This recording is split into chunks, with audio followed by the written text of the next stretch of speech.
보현보살은 세준명품, 열애현상품, 열애현상품에서 부처님 방광하시게 되겠죠. 그러면 보현삼매품에서 보현보살은 삼매에 들어갑니다. 그래서 이제 부처님께서 이제까지 깨치신 내용 의과 정보에 대해서 이제 보현보살이 대신 이제 설법을 하고 또 다른 분들도 이제 그 자기 낱낱이 깨달음을 설법하게 되는 대목이 이제 1회차 설법이 되죠. 2회차 들어가면은 부처님께서는 발바닥에서 방광을 하십니다. 그 1회차 설법에서 부처님께서 미간에서 방광하셨던 것이 부처님 발바닥 안으로 들어갑니다. 1회차에서는 그렇게 발바닥 안으로 들어갔던 방광, 2회차는 자연스럽게 어디서 방광하겠습니까? 발바닥에서 방광을 하시고, 발바닥은 믿음을 상징한다 해서 2회차 설법에서 고광명절에서 문수보살이 설법주가 되는데, 그때 이제 보살들 이름이 현수보살, 재수보살, 목수보살 이런 분들이 많이 나오죠. 그 머리 숫자는 모든 것의 머리 어뜸이라고 하는 것은 믿음이 어뜸이다. 이렇게 해서 십신설법을 할 때는 발바닥이 모든 믿음의 근본이 된다 해서 발바닥에서 부처님께서 방광을 하시고, 문수보살은 2회차 설법에서 삼매에 들어가지 않습니다. 왜 삼매에 안 들어가냐면은 믿음을 완성이 되지 못한 것은 보살 수행 계위로 인정하지 않기 때문에, 범부이기 때문에 삼매를 없다고 합니다. 그러나 2회차 설법에서는 해인 삼매와 하음 삼매, 재종 삼매를 언급하기도 합니다. 현수품을 보면. 그리고 3회차 설법에는 부처님께서는 방광을 하실 때 발가락에서 방광하십니다. 그리고 삼매에 들어간 3회차 설법주는 그 법회 보살이 되죠. 지혜해자는 신해행정할 때 무슨 사물에 대해서 이해를 하려고 하면 뭐가 있어야 됩니까? 지혜가 있어야 됩니다. 그래서 그때는 정진의 보살이든지 법회 보살이든지 해자 돌림자가 3회차 보살들 10명 이름들이 그렇게 언급이 됩니다.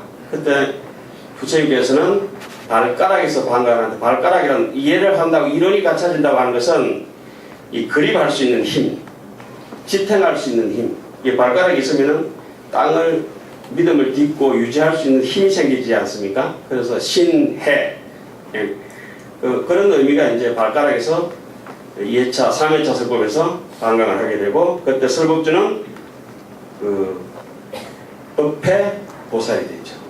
재밌는 건 이런 대목입니다. 법회 보살이 삼매에 들어가서 가피를 받습니다. 누구에게 받느냐면 법회 불에게 받습니다.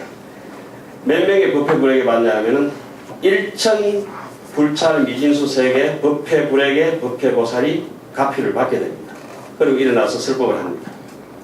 입정수가 기정설법이라 해서 삼매에 들어가서는 가피를 받게 되고, 삼매에 일어나서는 설법을 하게 됩니다. 그리고 이제 4회차 설법에 가면은 야마천궁, 개참품 이런 대목 있지 않습니까? 그 십행품을 이제 주로 이제 설하게 되는데, 4회차 설법에서는 내품이 설해질 때 부처님께서는 발등에서 방광을 합니다. 발등이라고 하는 것은 이렇게 옮길 수 있는 걸음걸이를 행을 상징하는 것입니다. 그래서 부처님께서는 발등에서 방광을 하시고, 그 설법주는 그때는 이제 공덕 림보살이 됩니다. 이 림자라고 하는 것은, 수풀림이라고 하는 것은 앞에 법회, 법을 지혜롭게 이해하는 것처럼 공덕이 실천함으로 해가지고 행동을 옮김으로 해서 숲이 잠시도 쉬지 않고 매일매일 꽃이 피고 잎이 자라고 키가 크고 뿌리가 깊어지는 것처럼 매일 그 숲이 매일매일 무성해지지 않습니까? 그죠? 그러니까 십행을 설할 때는 그 보살들의 이름이 강림보살이라든지 공덕림 보살, 숯불림자가 네 번째 이제 설법에서는 보살들 이름 10명이 전부 끝에 돌림자가 림자가 됩니다. 너무 장황하겠어요. 아직 하나도 안 당황해.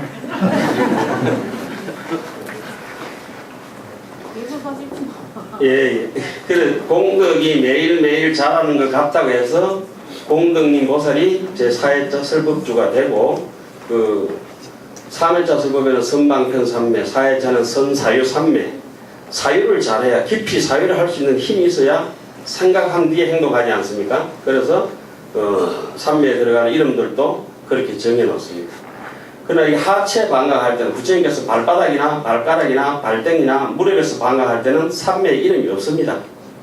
삼매의 이름은 미간 백호에서 방광을 하든지 입에서 방광하는 것만 삼매, 부처님의 삼매가 아니라 방광의 이름이 구체적으로 하안경에 나야 됩니다.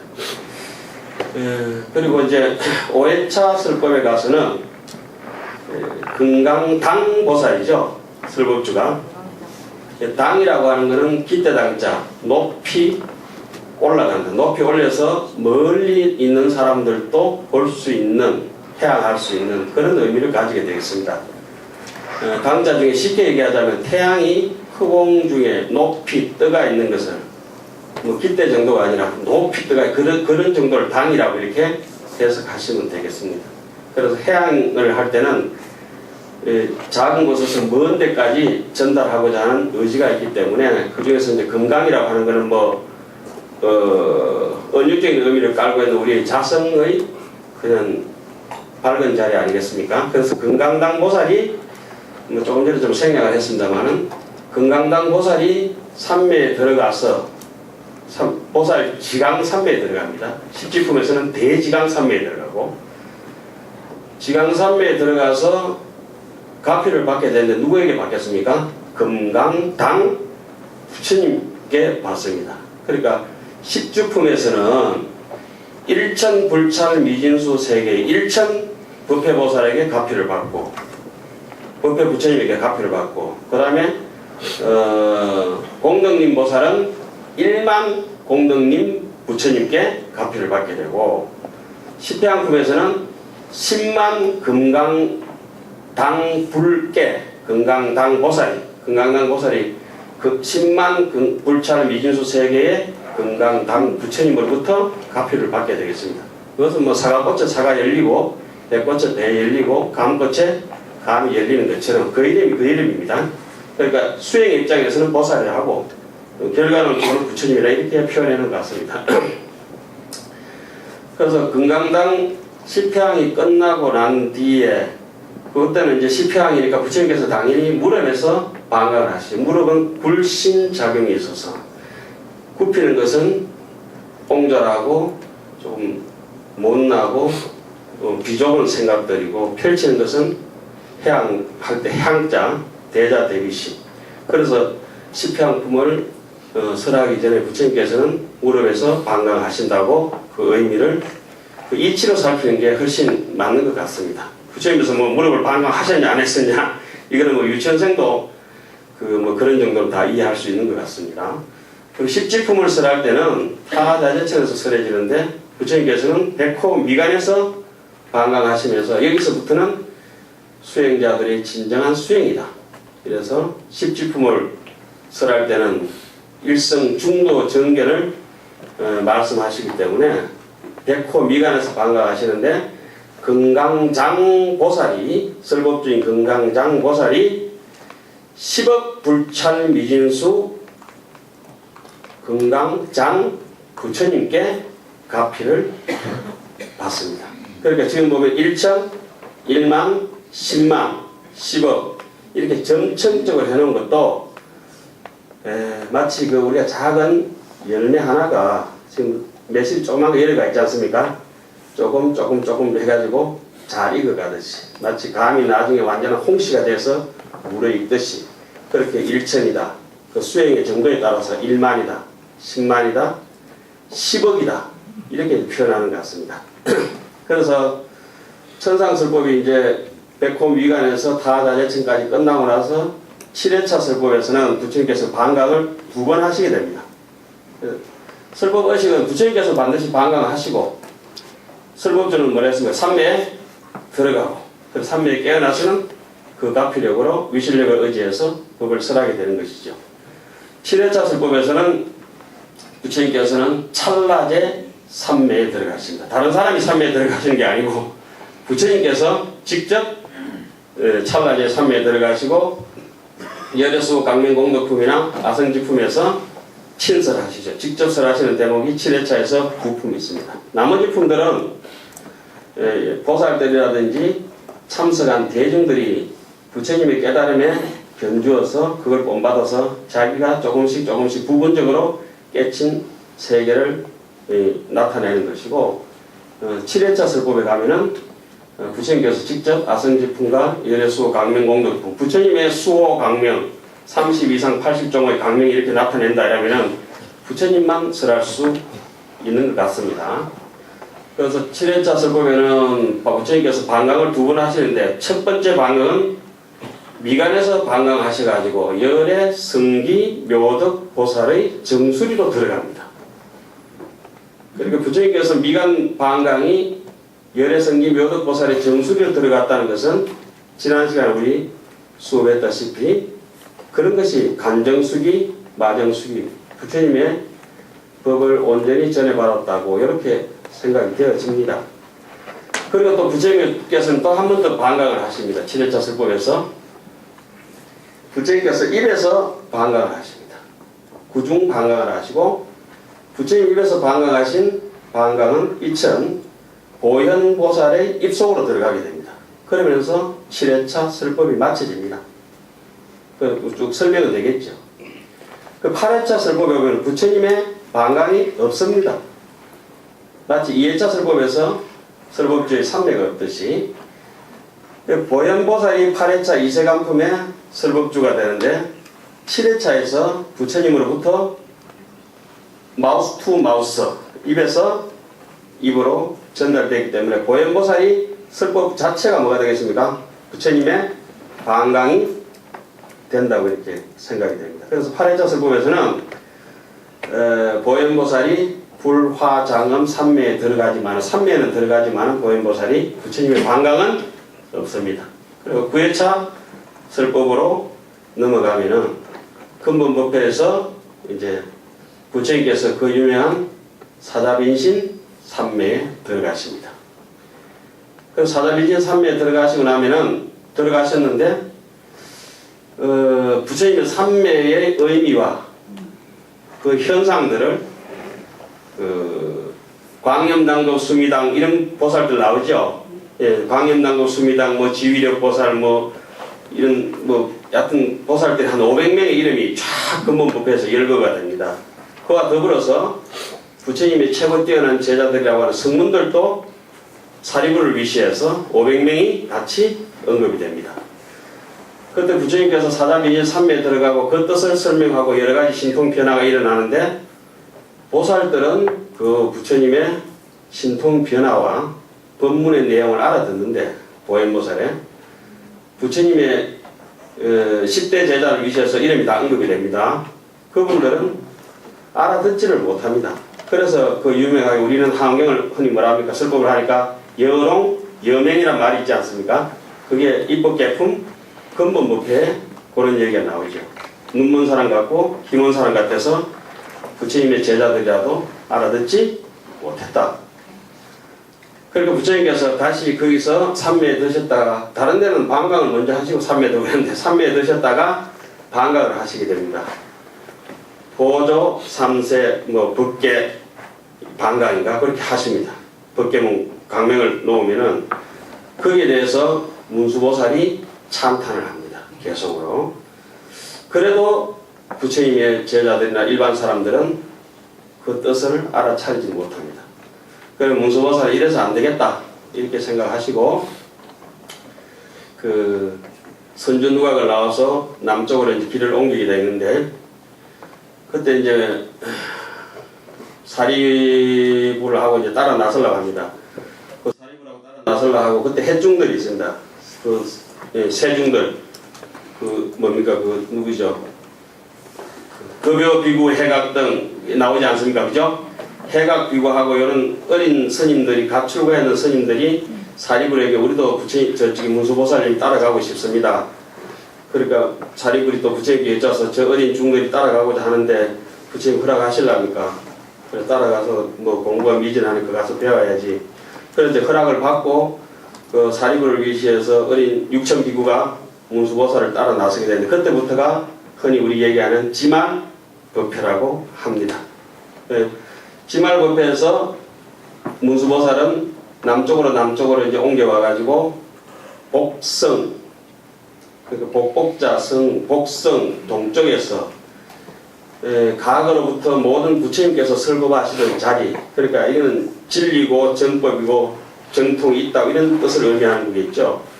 그 자리에서 법을 설하시게 되는데 그때 설명하신 경전이 법계 보조경인가 보조법계경인가 그렇습니다. 부처님께서 아까 삼매 드셨던 보조 3세 법계 삼매 관광 있지 않습니까? 그거 이름이 똑같습니다.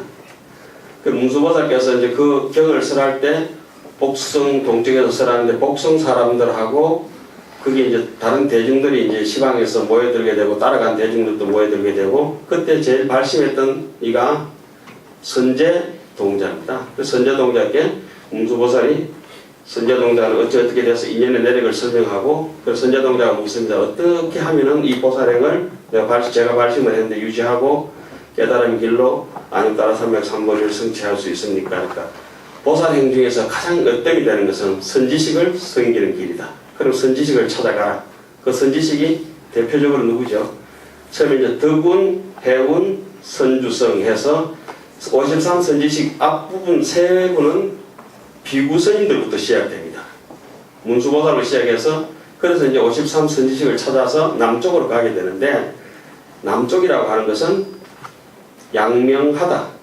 양이라고 하는 것은 따뜻한 자비심을 얘기하는 것이고 명이라고 하는 것은 밝은 지혜를 상징하는 것이죠. 그 성납국, 묘봉산 이렇게 얘기하는데 묘봉산은 뭐 묘고산이라 하기도 하고 쉽게 얘기하면 수미산이죠. 수미산. 그래서 이제 선제동자가 남쪽으로 덕운 비구로부터 해서 처음 이제 53 선지식을 만나게 되는 그때 만났던 사람들이 처음 문수보살로 시작해서 마지막 마치는 보현보살까지 법화경도 마찬가지입니다. 마지막 마칠 때는 보현보살 금발품이 이렇게 나오게 되는데 보현보살까지 55번 선지식을 만나게 되고 55번 만나는 와중에 첫 번째 그 문수보살하고 53번째 만나게 되는 문수보살하고 동일 인물이기 때문에 한 사람을 쳐서 그럼 54명으로 줄어들었지 않습니까? 그리고 저기 50번째, 51번째인가요? 그쵸? 그 덕생동자, 유덕동료는 같은 법문이기 때문에 한 사람으로 쳐서 흔히 우리는 53 선지식이라고 이렇게 이제 얘기를 합니다.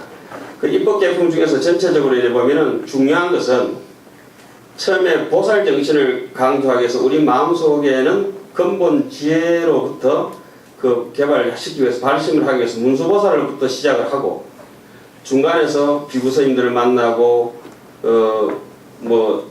제가 신도를 만나기도 하고 제가의 선지식, 외도의 선지식 이와 같은 분들 쭉 만나다가 정확한지는 모르겠습니다만은 55번을 만나는 와중에 28번째면 한 중간쯤 됩니다. 그죠? 얼추 중간쯤 되면 다시 누구를 만나게 되냐면은 관자재 보살하고 정치보살을 만나게 됩니다. 그 부분을 제가 빨간 글로 표시를 해놨습니다. 그러기에 하원경은 보살 정신을 강조하는 것이라 53 선지식을 만나는 와중에 다른 분들도 다 중요하지만은 특히 중요한 것은 첫 번째 문수보살, 중간에 관자재 보살과 정치보살. 그러고 나서 또 후반부에 그 나머지 그 한 28분 정도의 다시 27분 정도 다시 만나야 되는데 만나기 전에 이제 마지막에 가서 미륵보살을 만나서 앞전에 배웠던 50명의 선지식들에게 얻었던 법문은 어떻습니까? 우리 서장에 배웠듯이 미륵 일탄경에 미륵보살을 만나서 순식간에 앞에 선지식들의 전례 소득 법문을 다 배운 법문을 돈망해버렸다. 다 까먹어버렸다고 나오지 않습니까? 미륵은 흔히 이제 몽환 법문의 대가로 이렇게 되어 있죠. 그래서 미륵이를 만나서 이제까지 경험하고 지식적으로 사라졌던 걸 다 까먹은데도 불구하고 우리는 잃어버린 것이 없다. 그러면서 다시 문수보살의 요신 우수하고 오른손을 펴고 과 110성 하야 이 약창계가 110성이라고 이렇게 얘기하는 것은 뭐 17분 가면 한 번씩 설명이 되겠습니다만은 하원경의 수행은 정확하게 정확하다기보다는 전반적으로 깔려 있는 게 보시, 지계, 인욕, 정진, 선정, 반야, 방편, 월, 역, 지, 이와 같은 10바라밀을 까고 있습니다.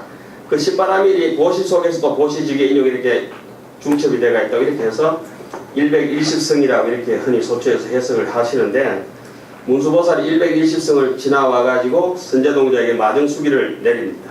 그러니까 이제까지 세속적으로 경험하고 배웠던 것들이 다 까먹어져도 우리는 원래 근본적으로 가지고 있는 진여 상주진심은 잃어버리고 싶어도 잃어버릴 수 없는 불생불멸이 있다고 은연중에 이제 표현하게 됩니다.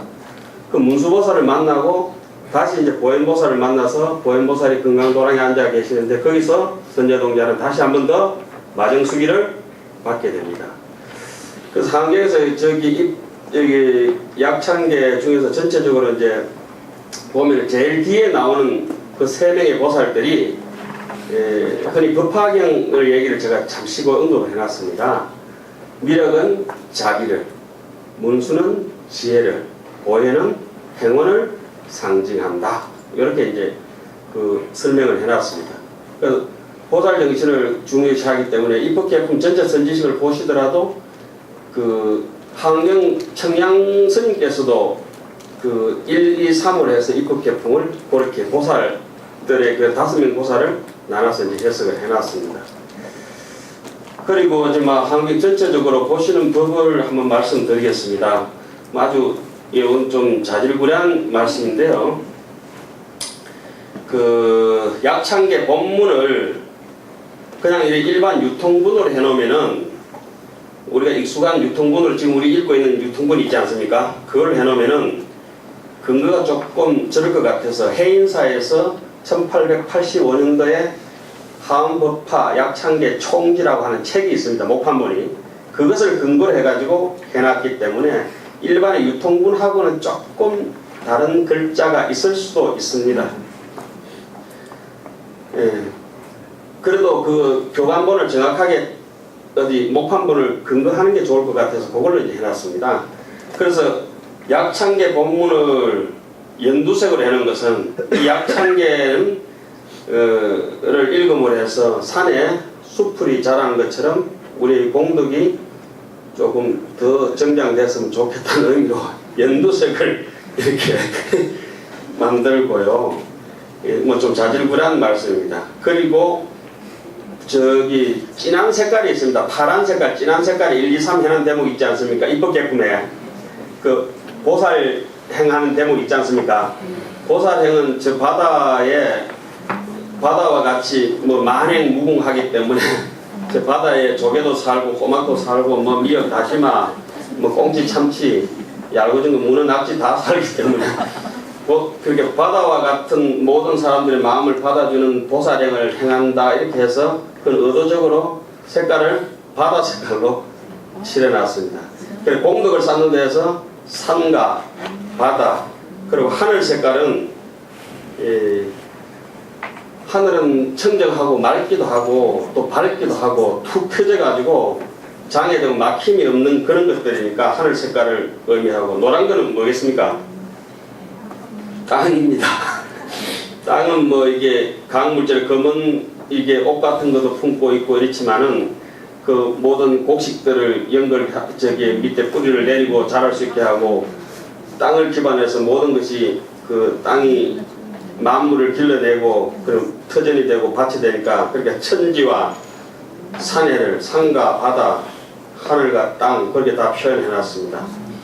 그리고 좀 야식부리한 색깔이 하나 있습니다. 그 진달래 색깔 핑크색이 있지 않습니까? 그것은 하음경에 나오는 또 제가 좋아하는 구절들이고 여러분들께서 익히 아시고 계시는 구절들 뭐 저만 좋아한다 해가지고 남들이 모르는 구절 써놓으면 서로가 피곤할 것 같고 일반화되어 있는 구절들을 제일 하음경 제1개가 뭡니까 이게 약인용료진 삼세일체불 응감법계성 일체유심조 이 개성을 집어넣어 놓은 것은 그 옆에 있는 그 본문들하고 내용은 전혀 상관이 없는 것들입니다. 표를 만들다 보니까 공난이 빈난이 생겼습니다. 노는 입에 염분한다고 빈난 놔두는 것보다 공난 비워놓는 것보다가 하음경 개성을 하나 넣는 게 낫겠다 싶어서 제가 이어놨습니다. 특히 약인 용료지 3세 일체굴, 응감법계성, 법계의 성품을 가려봐라. 범사유상이 개시흠망이라. 진공의 이치와 그다음에 뭐죠? 일체 유심조. 우리 천수경에서 익숙하게 아는 거 재무자성. 그게 바로 응감법계성 아니겠습니까? 일체 유심조는 재무자성 종심기. 종심기가 일체 유심조가 해당하겠습니다. 그래서 흔히 함경소초에도 그런 해석이 있는데 그 대목은 응감법계성 일체 유심조 요 두 대목은 모든 경전을 해석할 때 진공 묘의로 살피는 것이 그렇게 이제 되어 있습니다. 대충. 그래서 응감법계성은 막 공간이라고 하면은 일체 유심조는 환망으로 있는 모든 게 만법유식이라고 하는 것처럼 가간이 되겠습니다. 가자로 가설한 것이다. 그러면서 그 밑에 우리가 너무 잘 아는 거 심불급 중생 시삼 무차별이라. 부처와 중생과 마음은 서로 차별이 없다고 하는 것은 전형적인 중간으로 이렇게 봅니다. 공간, 가간, 중간을 제일 앞부분부터 이렇게 못을 박아놨는데 근데 열애림 보살이라고는 80하암경에서는 나오지 않습니다. 열애림 보살은 60하암경에 나옵니다.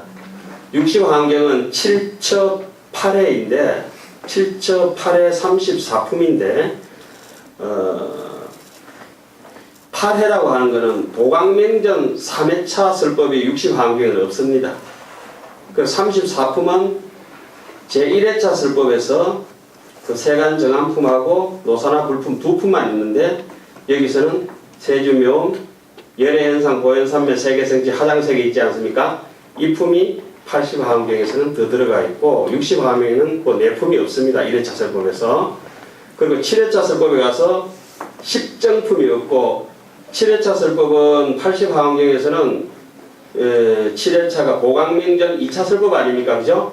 8회차가 3차 설법이지 않습니까? 그런데 60하암경에서는 보강명전 3차 설법이 없고 그것이 보강명전 2차 설법이 타하자재천 10지품 쪽으로 올라옵니다. 그러면서 거기서 10정품 하나가 빠집니다. 앞에 1회차 설법에서 좀 헷갈리실 텐데요. 4품하고 제7회차에 10정품이 빠지기 때문에 5품이 빠졌기 때문에 7처 8회 34품이 60하암경이 되고 80하암경은 7처 9회 39품이 되겠습니다. 그래서 요 얘기는 신불급 중생 시삼무차별이라고 하는 얘기는 80하암경에 나오지 않습니다. 60하암경에 나오기 때문에 제가 60하암경의 이름을 열애림 보살을 그대로 옮겨놓은 것입니다. 그러니까 건수는 80하암경 건수입니다. 그리고 80하암경에서는 열애림 보살이 열애를 다른 말은 깨달을 각자 쓰지 않습니까? 그죠? 강림 보살이라고 야마천궁 개참품 그게 나옵니다. 참 참고로 좀 요것도 좀 자질구레한 말씀입니다만은 부처님께서 저기 성수미 산청 도리천 그다음 뭐죠? 야마천 도솔천 타자재천 천상설법이 4번 있지 않습니까? 그때 그 타자재천을 빼고 앞에 도리천 야마천 도솔천 여기서는 방광을 하실 때 전부 개참품에서 방광하십니다. 도리천궁 개참품 수미정상 개참품 그 다음에 야마천궁 개참품 고개성도 야마천궁 개참품입니다. 그 다음에 도솔천궁 개참품. 왜 개참품에서 방광할까 제가 생각했습니다. 아까부터 해드리겠습니다. 개송은 노래입니다. 노래하자면은 사이키 조명이 있어야 됩니다. 부처님께서 먼저 빛을 번쩍번쩍 하시고 그리고 개송으로 찬탄하는 것 같습니다. 그러면 이제 개참품에서 방광하신 거는 뭐 그 다음 대목에 보면은 여러분들이 또 잘 아시는 대목이 뭐 나옵니까?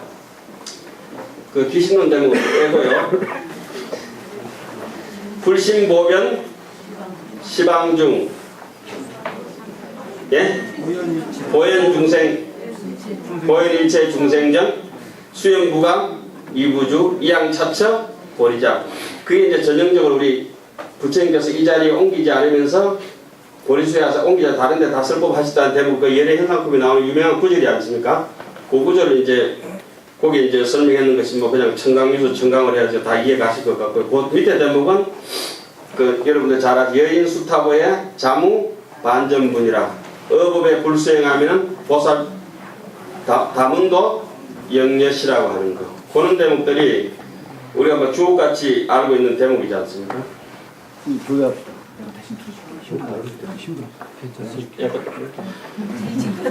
예, 그리고 그 밑에 대목은 뭐죠?